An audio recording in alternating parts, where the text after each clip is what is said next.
Welcome to the Zach on Leadership Podcast. I'm your host, Zach Hughes. Today's episode is entitled, How Leaders Can Help Their Teams Deal with Ambiguity. Ambiguity is bad. Clarity is good. But the world doesn't always offer us clarity. We are often faced with ambiguity. The question is, how do we deal with it? I'll answer that. Related to all of this is the relationship between leaders and followers. I've often heard people criticized as not able to deal well with ambiguity. Have you ever said that to someone? Has anyone ever said that about you? In my opinion, it's hard to assess that without considering the other side of the equation. What is that person's leader doing or not doing to create clarity? That question doesn't often get asked. The project is on hold. A few years ago, we had to put an important project on hold because of financial reasons. As soon as that became apparent, we assembled the project team to share the news and answer questions. Since the decision was fresh, there weren't very many satisfying answers to questions like, when will it restart? And what's our plan in the meantime?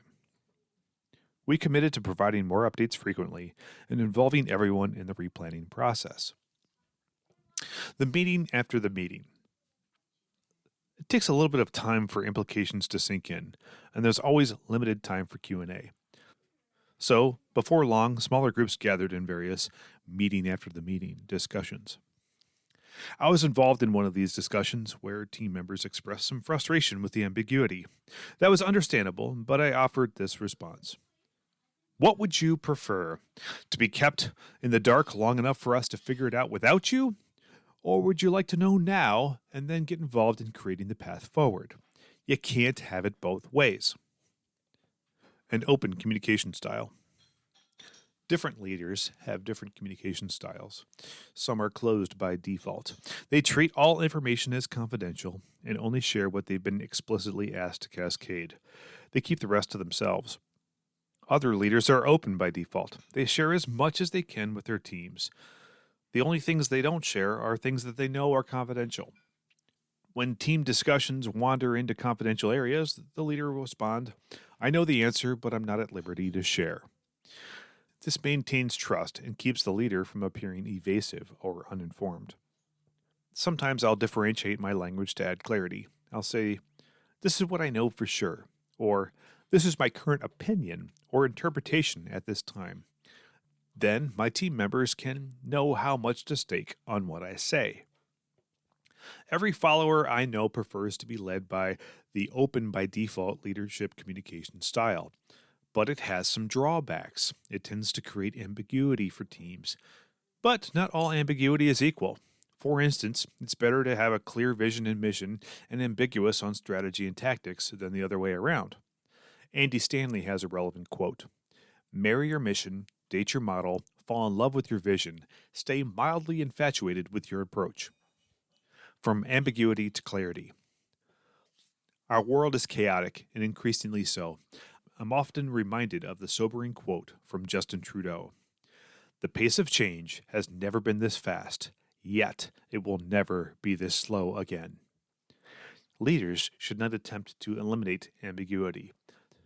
To do so would require authoritarian tactics and tight control over information. That's far worse than ambiguity. However, leaders should help their teams constantly move from ambiguity to clarity. Like a trailblazer in the forest, they find the way. As time passes, a pathway emerges. This act builds muscle, not just in the leader, but in the whole team.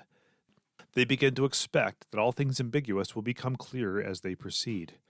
That creates confidence and mitigates the panic the next time new ambiguity arrives. Leaders lead the way.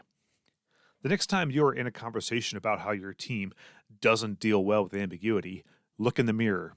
Consider your communication style. Consider your leadership actions to facilitate clarity and involve them in the process. Yes, the world will get more ambiguous, and in some ways, our team members will just have to suck it up and deal with it. But leaders have a role to play in making this a whole lot easier to navigate. Play your part well, and your team will probably surprise you. Before you know it, you'll be out of the woods. That's all for this week's episode of the Zach on Leadership Podcast. Thanks for listening.